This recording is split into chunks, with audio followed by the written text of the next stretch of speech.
What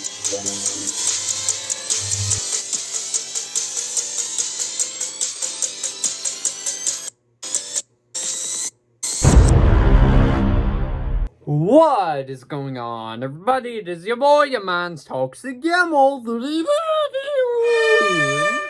back at it with another review.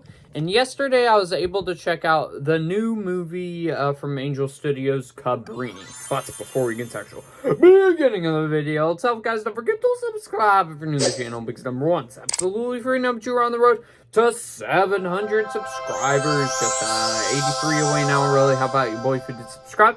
And also don't forget to like the video as well, because let me know that you do like my toxic movie reviews, and help with the YouTube algorithm recommend a video more. And it could let some more people know about the channel, and then they could join the toxic fam. And do feel free to comment your thoughts on the movie Cabrini down below. But with that being said, before we get into the actual review itself, let's give a quick plot synopsis, shall we? So transition on Shazam! Arriving in New York City in 1889, Italian immigrant Francesca Cabrini is greeted by disease, crime, and impoverished children. She soon sets off on a daring mission to convince the mayor to secure housing and health care for society's most vulnerable. With broken English and poor health, Cabrini uses her entrepreneurial mind to build an empire of hope unlike anything the world has ever seen. Alright, so going into this one, I didn't actually think it was going to be the movie I ended up watching. I thought it was going to be this Anthony Hopkins movie that was coming out that I thought was done by Angel Studios, but it wasn't.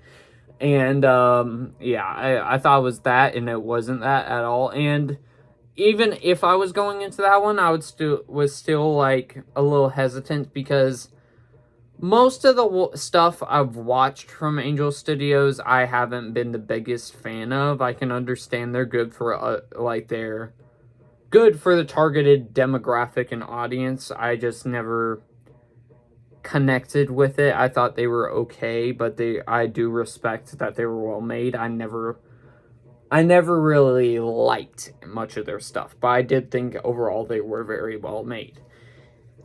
And this one, if you watched my previous short, out of theater reaction, you'll know my thoughts on it. So yeah, and sorry for the delay, guys. I was originally supposed to do this yesterday, but if you guys saw my community post yesterday, I ended up so I went to the Strawberry Festival, and then when I got back home, I was really tired, so I took a nap, and yeah, I wasn't able to film much content yesterday, so hopefully you guys understand. But with that being said, let's get right into it. And starting off with the good, we always start off with the good here for our movie reviews, and starting off with the good, we have all the performances. I thought all the performances in here were solid. I thought the main lady that played Cabrini, who is Played by Christiana Del Anna, who does a fantastic job playing the main role. Then you also had a bunch of other characters too, which I forgot the names of them, but there's this little boy who's in the opening of the movie, and he's like a big part throughout the movie. I thought he did really good. I also thought there was this person that was like a prostitute back in the day, but she ended up becoming like a good person and working with Cabrini to basically make this orphanage. I thought she did well. All around, I thought all the performances were really good and great in here, which, yeah, I can say about a lot of the movies for Angel Studios. I do think that they're very well acted as well. Another positive, the opening. I thought the opening was a pretty good way to start things off. That actually went like, oh, okay, let's see what you got then. And, yeah, the opening was pretty decent. The cinematography. The cinematography is pretty good. Is it better than Dune Part 2 cinematography? No. But there was actually a cool shot in here there was a cool little transition where I was going like, dang, okay, that was pretty good. Where basically, people are looking out into the ocean, and it switches back into a like flashback. I thought that was really well done. I was going like, wow, that was pretty well done. Another good, the emotional moments. I thought the emotion moments were very sad. They did a good job of capturing that, and yeah.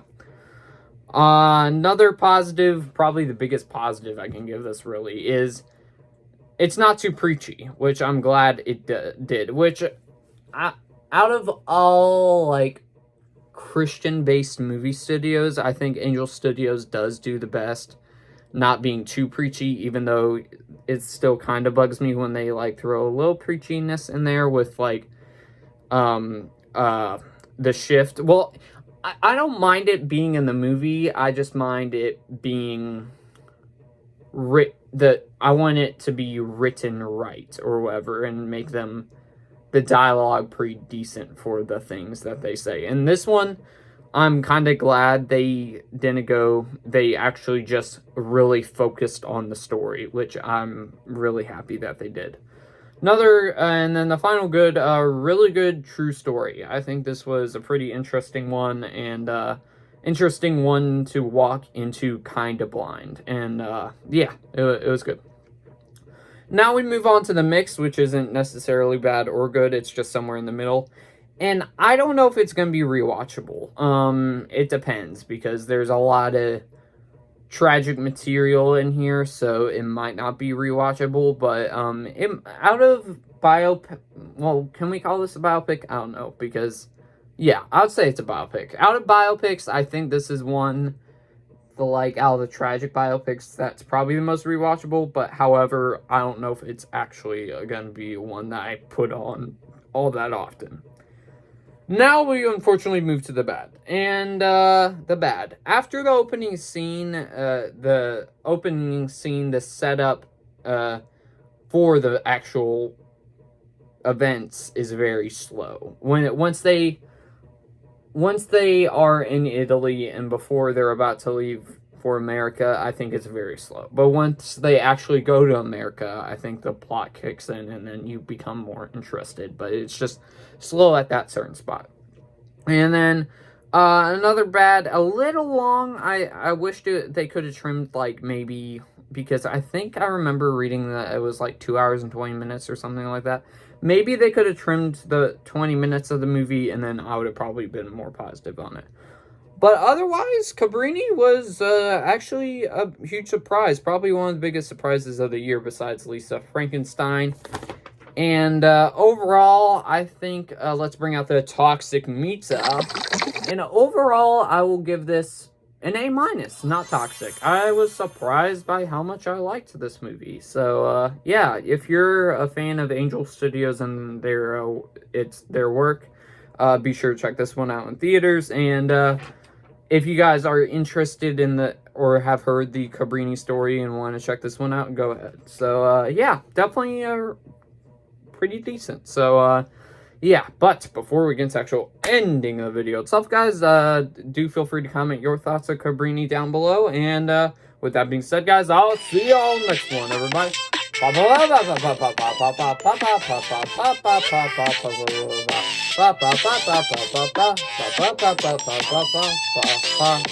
Peace.